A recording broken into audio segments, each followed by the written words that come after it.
For a long time, I believed my life had no purpose. I used to question Allah again and again, wondering why I was created this way and why my struggles felt heavier than others. These questions lived quietly inside me, shaping my anger, my silence, and my sadness.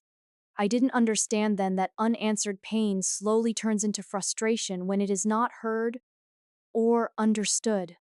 Mendy, I spent years feeling invisible, unseen, unheard, and unsupported in the ways I needed most. I tried to be strong, but strength without understanding slowly becomes anger, and anger without support turns into isolation. People noticed my reactions, but they never noticed my wounds.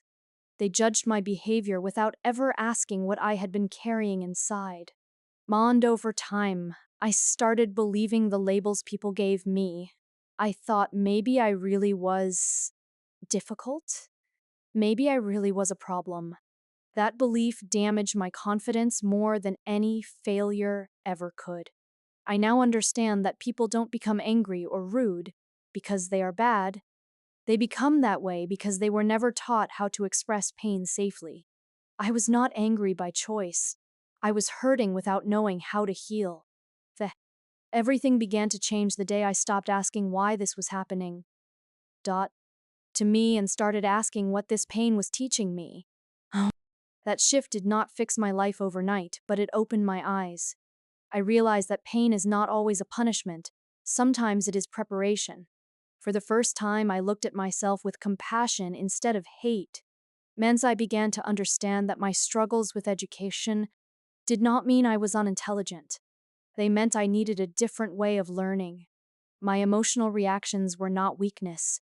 They were unhealed parts of me asking for attention. I stopped forcing myself to fit into timelines that were never meant for me, and stopped comparing my beginning to someone else's middle. Van Healing taught me patience, pain taught me empathy, and failure taught me humility. These lessons came slowly, but they changed me deeply. I realized that the same pain that once broke me was shaping me no into someone who could understand others without judgment and listen with sincerity. Maybe this was part of my purpose all along. I am still building my life. I am still learning, still trying, and still figuring out my path. Some days I feel hopeful, and other days I feel lost again. But now I don't panic when I feel lost. I remind myself that growth is not linear, and that confusion does not mean failure. My relationship with Allah feels different now. I speak to Him with trust instead of complaints. I ask for guidance, strength, and patience, and I believe that if He kept me alive through all those difficult years, then my life still has meaning. Even if I don't fully understand it yet, I no longer want to escape my life. I want to build it.